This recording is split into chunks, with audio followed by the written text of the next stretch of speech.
নারায়ণগঞ্জ সোনারগাঁ বড় চ্যাঙ্গাইনের কিশোর ওয়ালিদ স্থানীয় একটি স্কুল থেকে এসএসসি পরীক্ষা দিয়ে ফলাফলের অপেক্ষায়। সন্ত্রাস বিরোধী আইনে গ্রেফতার হয়ে এখন কারাগারে।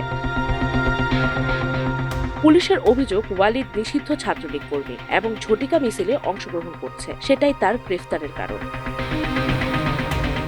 কিন্তু পরিবার ও স্থানীয়রা বলছেন ভিন্ন কথা। গ্রেফতারের কারণ ওয়ালিদের বাবা ও ভাই। মিছিল নয়, তার অপরাধ ছিল কার্যক্রম। নিষিদ্ধ আওয়ামী লীগের প্রতিষ্ঠা বার্ষিকীতে কেক কাটার একটি ছবি আছে। না না না, কোনো মিছিল মিটিং কিছু করে না, কিন্তু রাত্রে অনেক রাত্রের পর একটা ছাদের মেঝে আমার দেওরের ছাদের মেঝে আর কিছু করে না।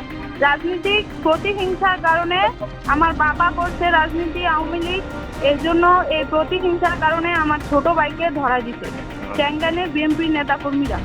আমার ছোট ভাই মিথ্যা মামলায়, আমার ছোট ভাই কোনোদিন রাজনীতির এই মিটিং মিছিলে যায় নাই। ও বাসায় বসে থাকে, বাবা করছে, কিন্তু ও তো করে নাই। ও তো ছোট, মাত্র এসএসসি পরীক্ষা দিতে। পরিবার জানায়, ওয়ালিদের বাবা স্থানীয় যুবলীগের রাজনীতিতে জড়িত, আরেক ভাইও ছাত্রলীগের রাজনীতি করেন। 5 আগস্টের পর তারা দুইজনেই দেশের বাইরে চলে যান। তাদের না পেয়ে চাঁদা দাবি করা হয়। চাঁদা না দেয়ায় ওয়ালিদ গ্রেফতার হয়।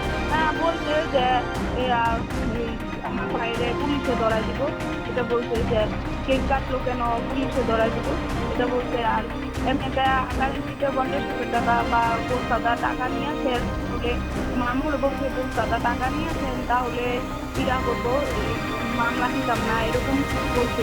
ওয়ালিদের গ্রেফতার নিয়ে ক্ষুব্ধ স্বজনরাও দাবি করছে সে কোনো রাজনীতির সাথে জড়িত নয়, সে কেবলই একজন সাধারণ শিক্ষার্থী। হয়তো বাচ্চা বলাবেন, ওই সবের কোনো ধারে কাছে নেই। সে একজন সাধারণ স্টুডেন্ট, সে পড়াশোনা করে এবারে এসএসসি পরীক্ষার্থী ছিল।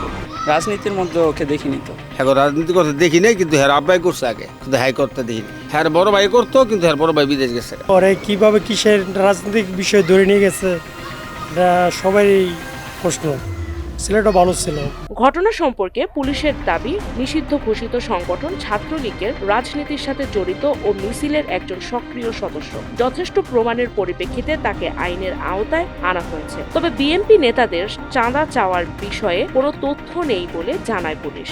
গত 23শে মে ভোরবেলায় নিষিদ্ধ ঘোষিত সংগঠনের লোকজন এখানে মিছিল করে স্লোগান দেশ বিরোধী স্লোগান দেয়, যার প্রেক্ষিতে মামলাযোগ্য হয়। এটা সন্ত্রাস বিরোধী মামলা হয় সোনারগাঁ থানায়। ওয়ালিদ হোসেন সাব্বির, তার বয়স লেখা আছে 18, তাকে গ্রেপ্তার করে। এবং তার পরিবার, যে আমরা যত জানতে পেরেছি, তার পরিবারের সদস্য বিগত ফ্যাসিস্ট সাথে সম্পর্ক ছিল এবং তারা নিষিদ্ধ ঘোষিত সংগঠনের সক্রিয় সদস্য ছিল। আমরা উপস্থিত সাক্ষ্য প্রমাণের ভিত্তিতে তাকে গ্রেপ্তার করা হয়েছে এবং সে পরীক্ষা দিতে না, এটা আসলে পরীক্ষা ছিল কিনা সেটা আমাদের বিবেচ্য বিষয় ছিল না বা আমরা জানিও না। পরিবার বলেছে তারা ওয়ালিদের জামিনে মুক্তির অপেক্ষায়, অন্যদিকে নতুন মামলায় ফাঁসানোর চেষ্টা করছে।